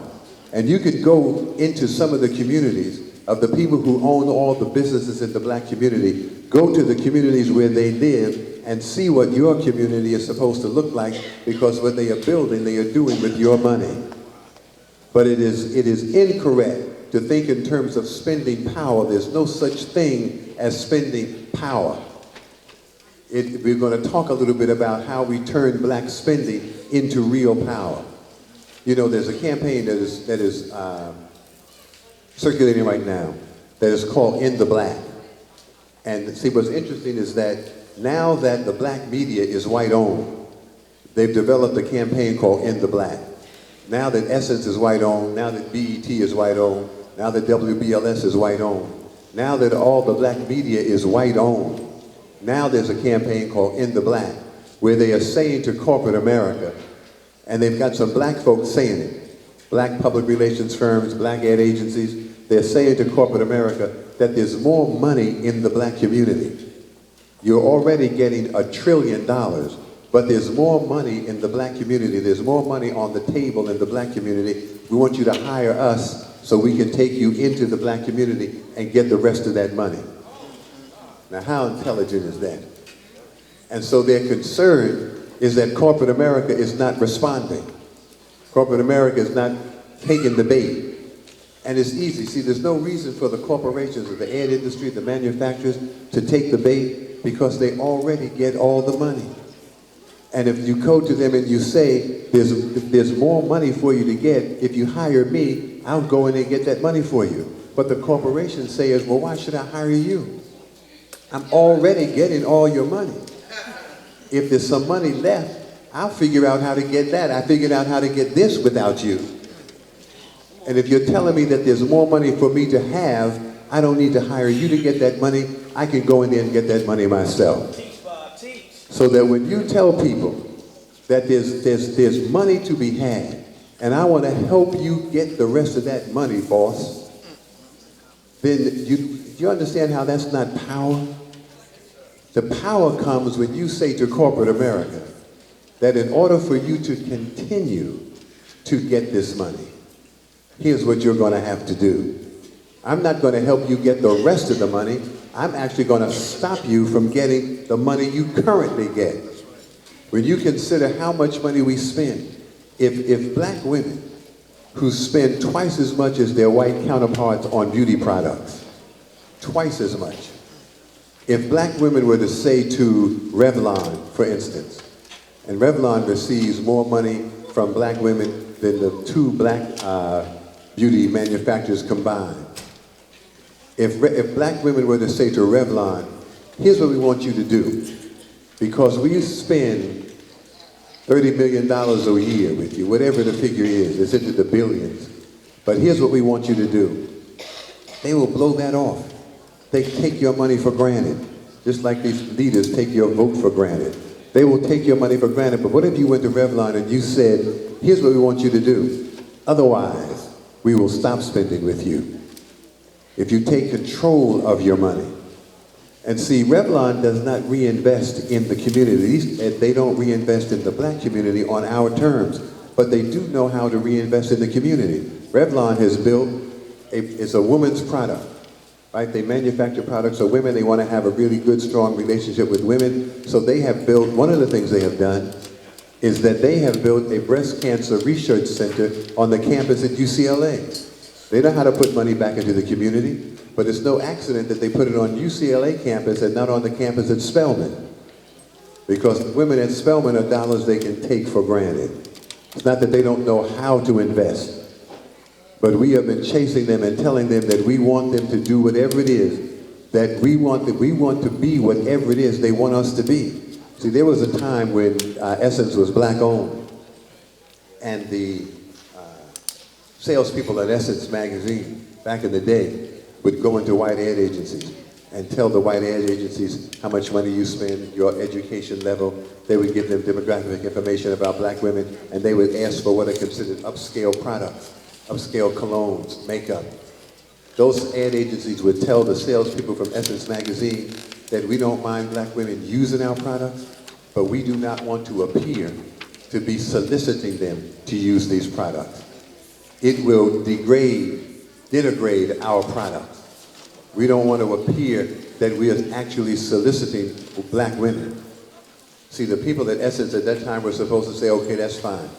Wait until you see the editorial in the next month's issue, as we start explaining your attitude toward black women. But they don't say that. What they say is, well, boss, what do you want us to be? If we're not upscale enough, if we're not where you think we should be, what should we be? They even told those salespeople that, those ad people, that you're right, but that was yesterday's black woman. Today's black woman is much more sophisticated, much more upscale. And you remember there was a time when the cover of the magazine said Essence, the magazine for today's black women. You remember that? They didn't put that line in there for you. That line, the magazine for today's black women, was for Madison Avenue. As they were allowing Madison Avenue to reinvent them, they agreed that black women were not upscale enough and sophisticated enough, and so now they are trying to convince Madison Avenue that today's black woman is worthy of their products, and still went out of business. Still didn't get the money, because you can't reinvent yourself enough to please people who hold you in contempt to begin with. You can't reinvent yourself enough to please people who want you to disappear. And so, there are people who benefit from black consumer spending, and we intend to hold them accountable. Not going to blame the condition of black people singularly on black people. There are people who are the primary beneficiaries of our dollars. Saw an article in the Wall Street Journal, I may have told some of you all about this before, front page article in the Wall Street Journal, talked about how the Chinese are the leading cognac drinkers in the world. The Chinese got into a beef with the great farmers in Cognac, France. And the Chinese said, oh, that's how you feel, we'll stop buying your grapes. We'll stop drinking cognac. And so Cognac sales were crashing, and the cognac farmers were in big trouble. And then I believe it was, what was it, rapper? Busta Rhymes. Busta Rhymes came riding to the rescue. Find out there's some white folk in Europe in trouble. He said, hold on, white folk, here I come. And he started glamorizing cognac in his song. And when he started to glamorize cognac, young black men began to drink cognac. They drank it in such numbers that they outplaced the Chinese as the #1 cognac drinkers in the world. Bailed the cognac farmers out of debt, stabilized that local economy. See, we believe in rescuing and delivering everybody. But the cognac people never put any money back into the black community. In fact, the cognac people came to America to meet the rappers, and they had no idea who Busta Rhymes was. They had no idea what hip-hop was. And the people who brought them to America showed them some videos. The cognac folks said, we want nothing to do with those people. We don't even want them to mention our products again. We want no relationship with them, and went back to France without meeting with any of the hip-hop folk. Now, they didn't give none of the money back, though. Listen, we cannot allow people to continue to come into our community and take our money, build their own communities, and not hold them accountable. So we fully intend to confront corporate America. Not only corporate America, not only the corporate community, but every community that benefits from black consumer dollars. Everybody doing business in the black community is going to have to reinvest in the black community on your terms. They put money back now on their terms. So McDonald's, where would McDonald's be if black folk stopped buying McDonald's? Where would Wendy's live if y'all stop buying Wendy's? But they decide how to reinvest in the community. So they do McDonald's does a gospel search. And they pick the best choir. They don't pick the best science project. They don't pick the best independent school. They don't put any money anywhere that'll actually stabilize and enrich the community. They pick the best choir. And then they give that choir $5,000, I believe. See, if they give that choir $5,000, that's an insult. But the amount of money that you spend in McDonald's, how dare they give you $5,000? You don't even need the McDonald's gospel concert. You can decide not to shop at McDonald's for a week and use all of that money and give the prize money to the choir of your choice. Because you spend $5,000 every day in McDonald's. Might be every hour. And so we intend to insist that all of the people who are doing business in the black community reinvest in the black community and do it on our terms. Y'all with that? Great.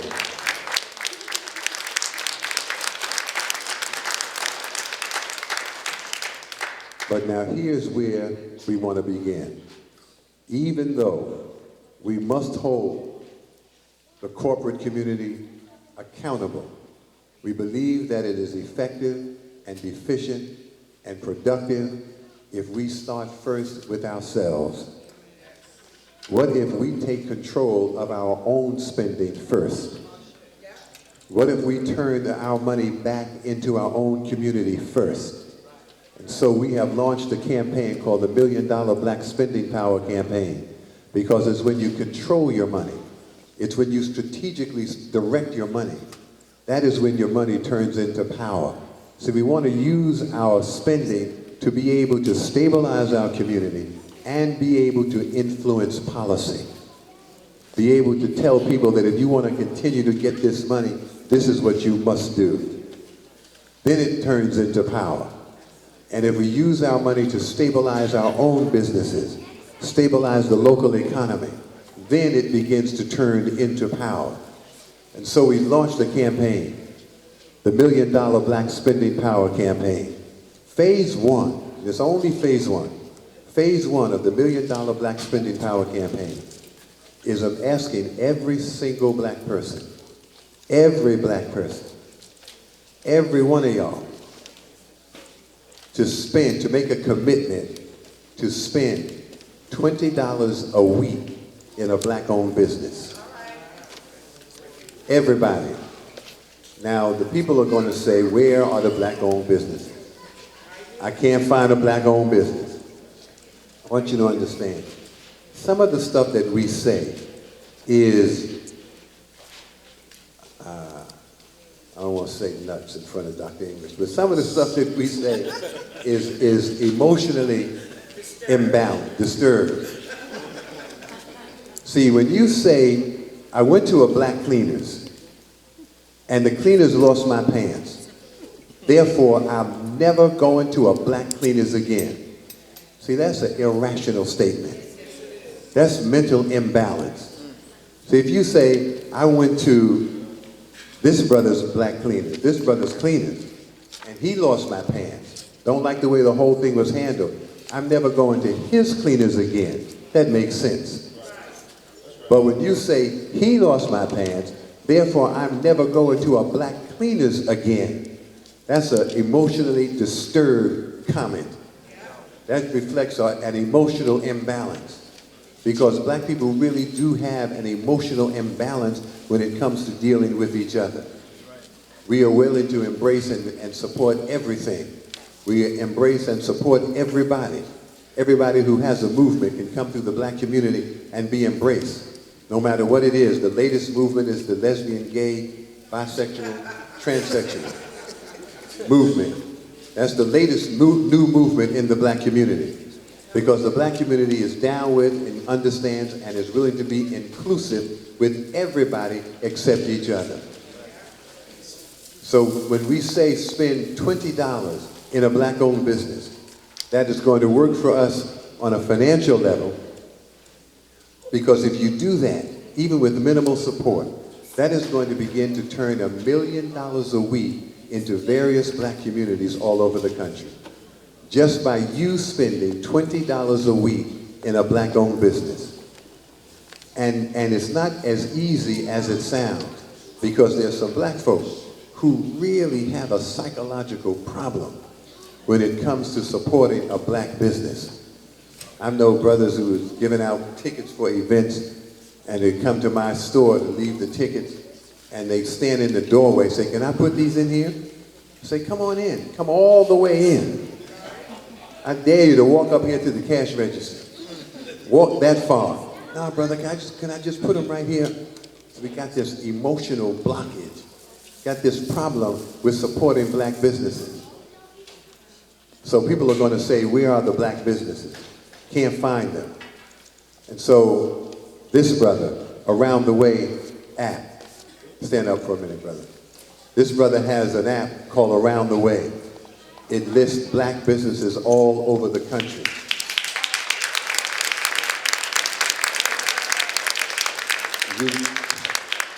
Where's Sherry Culpepper? I downloaded his app, I want you to know, because they think I'm so low tech.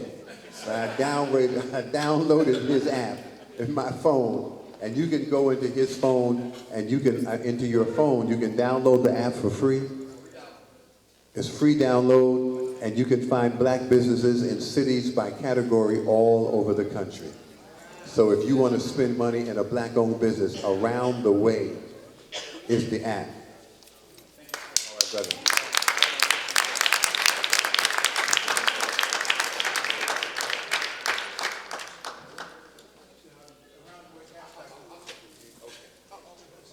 I'm sorry, I couldn't hear you.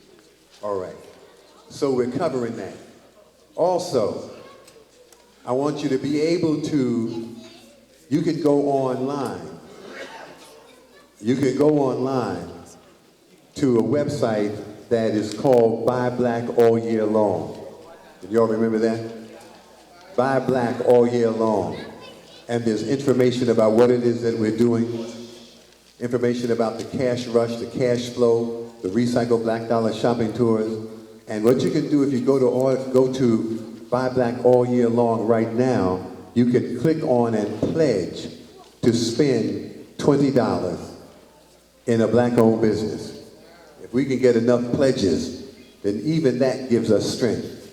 when we're able to even say to businesses, including black businesses, here are the number of people who have pledged to spend $20 a month, $20 a week in a black-owned business. And the brother who's working with us, Norm Barnes, stand up, Norm. It is his website, Buy Black All Year Long. This campaign has been organized, Norm is from Philadelphia, this campaign is being organized nationally. And there are a number of other components of the campaign that we're going to do. And black businesses are buying into the campaign. And ultimately what we want to do is make sure that we are able to support and sustain the black media, because we cannot afford not to have a voice in this 21st century. We cannot afford to be absolutely removed from the marketplace of ideas. We can't afford that only white supremacy is being promoted and taught in mass media. We've got to have voice, and one of the things that you do in order to make black media fail is to make it unprofitable. And when we look at the loss of WBLS in this city, let me just tell you real quickly, the reason that WBLS went out of business is because they didn't have any money and they couldn't pay their bills. Right? That's the bottom line. They didn't make any money, they couldn't pay their bills. Now, but there's some important reasons why that happened.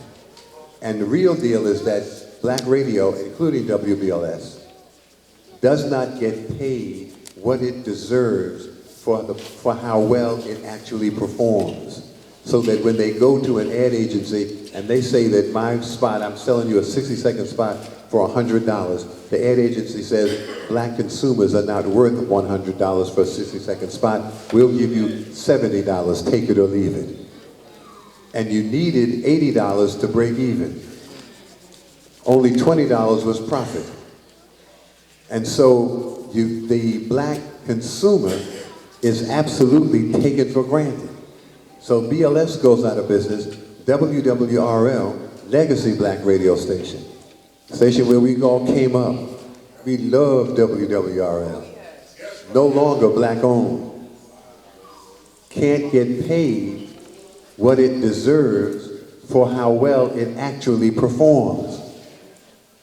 And the reason that they don't get paid is that the advertisers know that they can count on you even though you never hear them ask you for your money. So if you're looking at the Amsterdam News, if you're looking at or listening to BLS or RL or LIB, you know good and well you don't hear no Home Depot on there. You know you don't hear Pathmark on there.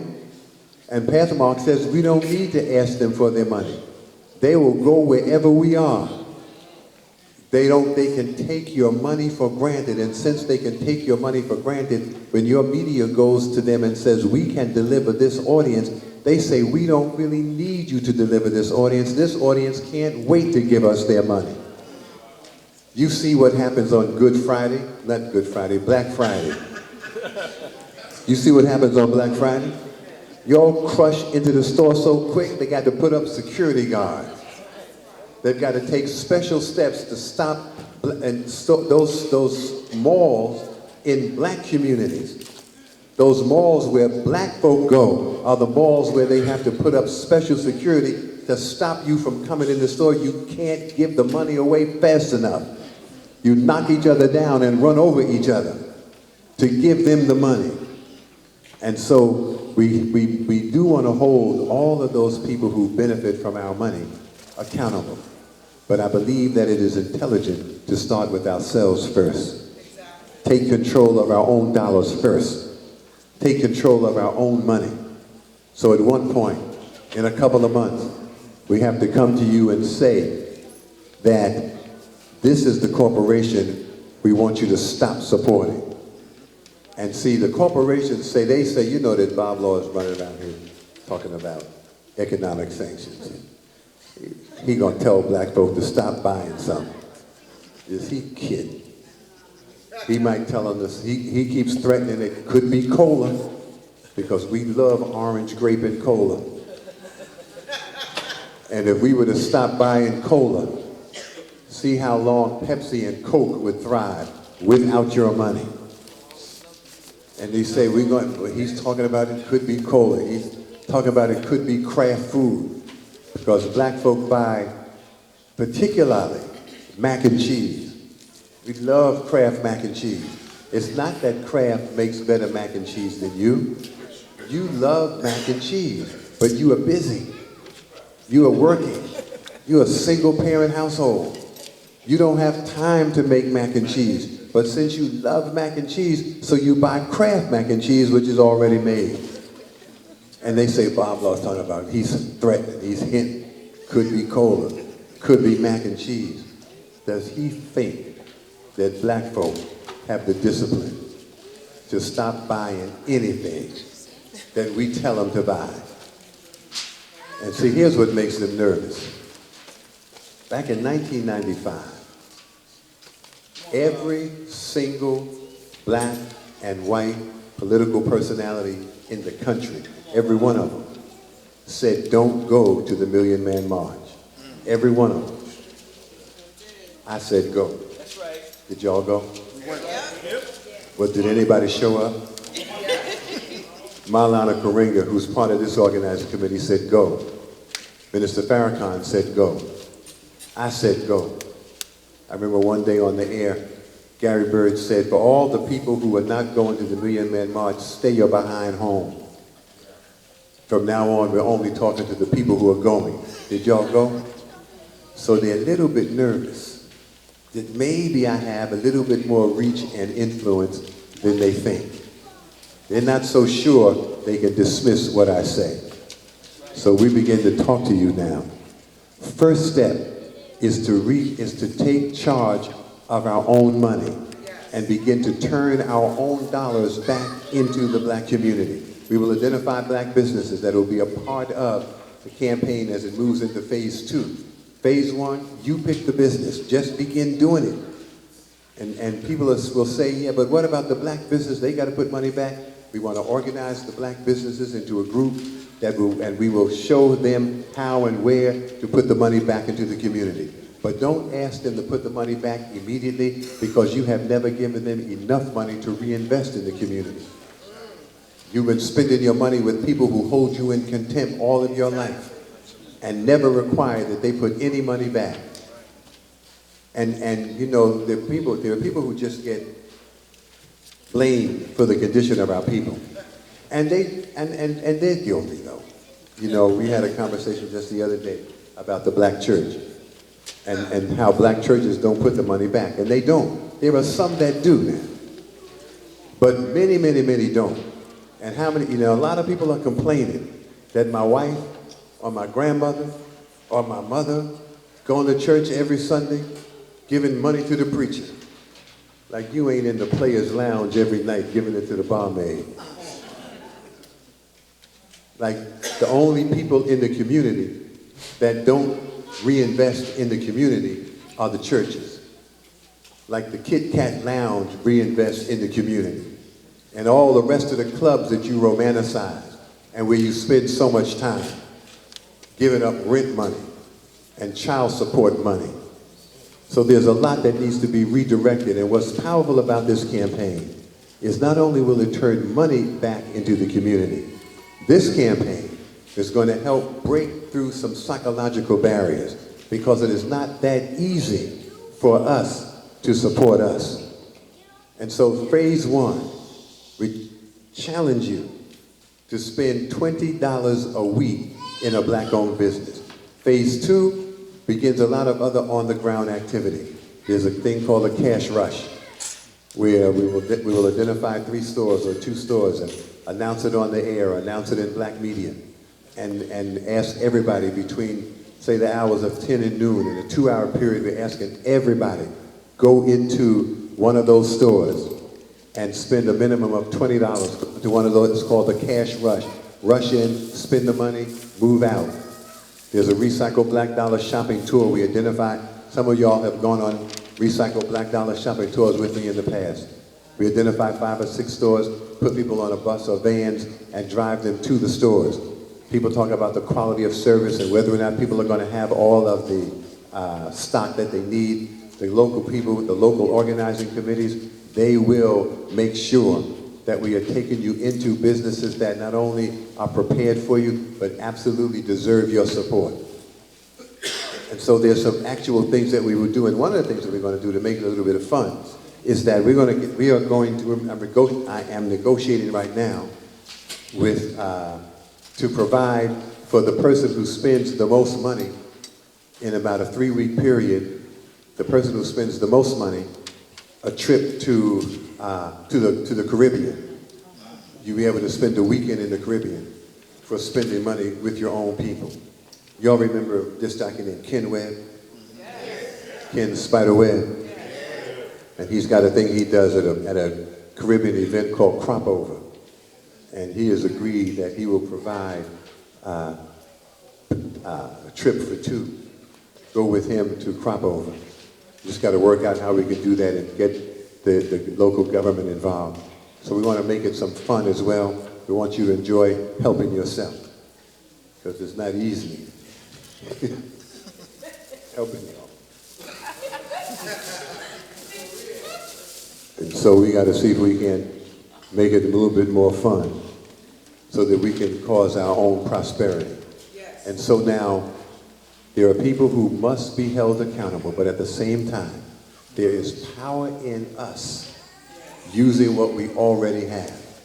You already have $1 trillion in your hand. Use what's in your hand. And we use our own resources to stabilize our own community. Now I want you to hear Dr. Claude Anderson, because I want you to understand how this works overall. I want you to understand what we mean by group economics as we begin to deal with these issues scientifically. You know, I want you to understand group economics. I want you to understand what we mean by inappropriate behavior. Because most often when we say that we engage in inappropriate behavior, people think that we're talking about what is clearly inappropriate behavior. You know, inappropriate behavior is beating up your children and spending your rent money. We know what classic inappropriate behavior is. That's not what we're talking about. We are engaged in a lot of behavior because we think it's the right thing to do, and it is behavior that is destroying our own community. So we want to talk about inappropriate behavior. We want to talk about group economics. A few other ideas so that you begin to understand how this whole concept, philosophy, actually works overall. I just wanted you to be clear that we are a people who have everything we need. We have the money, we have the training, we have the genius, we have the intellect, we have the experience. Black folk in America are the richest, best educated, best trained black folk collectively anywhere in the world. If anything, black folk all over the world ought to be looking at us as the model. But when they look at us, what they see are people who are setting trends for those things that destroy their own people. And we set trends that the enemies of our people tell us to set. So no more applauding because young black men are generating at least $1 billion for the Air Jordan brand alone. See, no more applause for things that we do to enrich everybody but us. See if we can't turn that around now. And we begin to use what we have to do for ourselves. And you don't have to feel bad about it. Don't feel like you're being exclusive, racist, unfair, because you done made everybody rich. You've already taken care of everybody else. See, when they say that America is the land of opportunity, you have to ask, well, what exactly are the opportunities? You know, one opportunity was you could come to America, and they had a thing called the land grant, and you could come to America and you could take the land for free. And if the people who were living on the land would try to fight to hold on to their land, they would send the U.S. military out, call them savages, kill them, take the land, and give it to you if you were coming over here from Europe or anywhere else, except Africa or the Caribbean. And so it's a land of opportunity. It's an opportunity for you to exploit the labor force of the people who are already here. It's an opportunity for you to come into this country and move and set up shop in the black community, and you can get rich in a year in the black community. It's a land of enormous opportunity, particularly if you try to extract what you want from black people. No more. From now on, anybody who gets our money has to deserve it, has to earn it, and has to get the money on our terms. Y'all think you can do that? They think that you don't have the discipline. Do you think you might have the discipline to help me with this? We're going to begin to say to everybody, not just Revlon, not just the corporate community, even other ethnic communities. You go through the black community, there are people from other ethnic groups who own businesses in the black community. Did you ever notice that the only people they employ are members of their own ethnic group? They're not employing your children. They employ their children. And you talking about how, yeah, but the salt in the black store costs 50 cents more. So you save the 50 cents, but your daughter doesn't have a job. And so we are going to change that. And as I say, even if this campaign has only minimal support, you are going to turn $1 million a week back into various communities all over the country. And then we move into phase 2. And then in the summer, we move into phase 3, which is when we take it to corporate America and everybody else doing business in the black community. Y'all with that? Here's what I want you to do. I want you to go to the Around the Way app and look for black businesses, because if the businesses are not there that you know of, you can actually list the business on the phone. Is that right? You can add, if you have a business, or if you know of a business that is not there, you can do it on the phone and list it so that people can find that business. But I need you to go to Buy Black All Year Long and click on the pledge and pledge that you are going to spend $20 a week in a black-owned business.